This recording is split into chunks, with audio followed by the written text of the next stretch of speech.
Some characters are not written.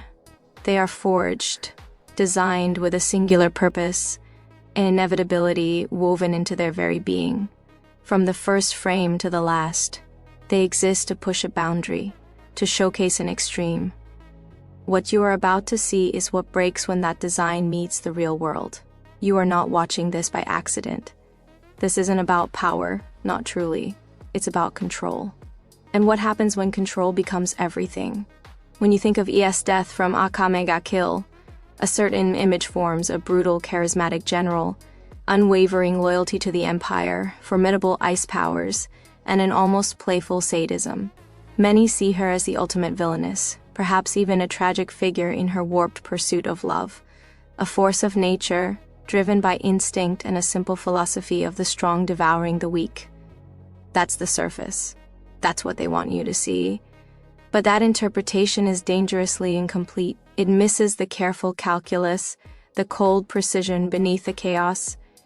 Her supposed love for Tatsumi, often seen as her single vulnerability, was never truly a weakness.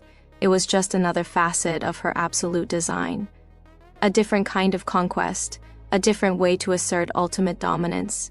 Esdeath wasn't merely a character created for a narrative, she was an engineered predator. Born into a harsh northern tribe, her childhood lessons weren't about morality but survival. The core tenet: the strong survive, the weak die. This wasn't merely a belief, it was the operating system installed from birth. This is where it breaks. This singular philosophy shaped every cell of her being. Her adoption of the demon's extract Tigu wasn't a deviation, it was an affirmation. It amplified what was already ingrained, solidifying her path. She didn't struggle with its power, she embraced it, flawlessly integrating it into her control. Her strength wasn't just physical, it was an ideological fortress, impenetrable to empathy or self-doubt. She became the living embodiment of a merciless principle, even her love for Tatsumi. It manifested not as affection, but as ownership, a fascination with a specific type of strength that resisted her. She didn't want to join him, she wanted to break him, to make him her plaything, her trophy, to consume his will. And you, perhaps, have sought to control a situation or a person not out of malice, but from a deep, unspoken need to maintain your own sense of order, to prevent the unforeseen. Esdeath is that impulse, unchained. Observe her moments of quiet. She is rarely truly still. Her silences are not thoughtful reflection, but predatory assessment. The pause before she delivers a cutting remark or unleashes a devastating attack. You think she's weighing her options, considering the human element. She isn't. She's calculating the most effective method of domination, the most impactful display of power. Her absolute strength, paradoxically, became her ultimate limitation. She couldn't comprehend weakness, mercy, or compromise. She couldn't connect on an equal footing because her very being was designed to be superior. This wasn't growth. It was containment. A perfected vessel for a singular, destructive ideology, incapable of evolution beyond its core programming. She could only replicate and enforce. Every aspect of her existence was about control. Her army, her subordinates, her Tigu, even her leisure pursuits like ice sculpting were acts of precise, deliberate shaping. There was no room for spontaneity that she did not orchestrate. And this is the mistake everyone misses. She was not just strong, she was the ultimate curator of her own reality, bending everything to her will, fearing the unpredictability of anything outside her grasp. Even the rare moments of what might be perceived as pleasure are tinged with this fundamental need for control. A smile when she finds a worthy opponent, a grim satisfaction in overwhelming an enemy. These are not expressions of genuine emotion, but reactions to the successful execution of her programmed directives. The confirmation of her absolute superiority. Her amusement is a weapon, her kindness a leash. This pattern, this absolute drive for control, is deeply rooted in human psychology. It's the allure of order over chaos, the comfort of predictability. It's the unspoken desire to impose your will, to shape your environment, to ensure your survival by dominating everything around you. Esdeath embodies the purest, most terrifying manifestation of that impulse, stripped bare of societal constraints or self-doubt. You too have felt the pull. The need to be right, to have the final word, to dictate the terms. The fear of vulnerability, of letting go. Esdeath shows what happens when that fear is transmuted into an unyielding, unexamined dogma.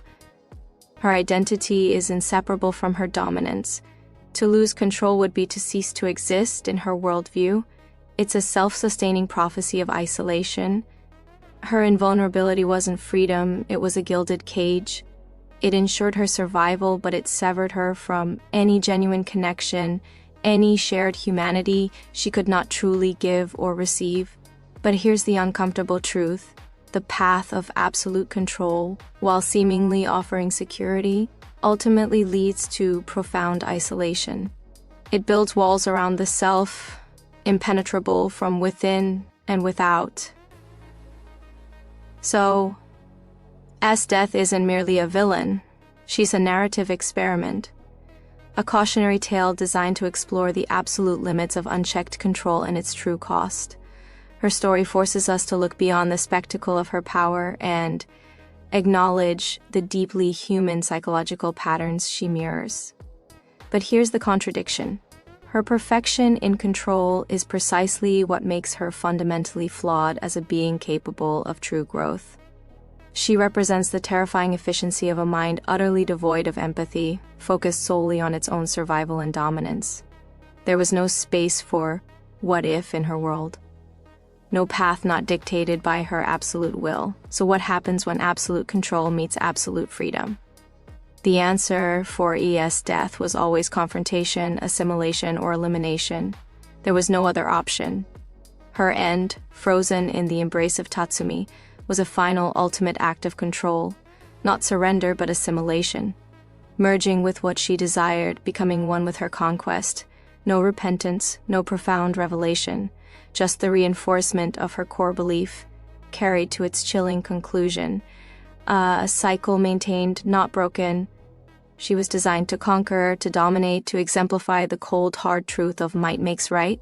But perhaps the truest strength lies not in the ability to control everything, but in the courage to release it and simply be. The patterns are everywhere once you start to see them, and the choice of what you control and what you set free remains your own. What do you think? Comment your take and subscribe for more. But the patterns themselves do not require your validation, nor do they diminish simply because they are observed.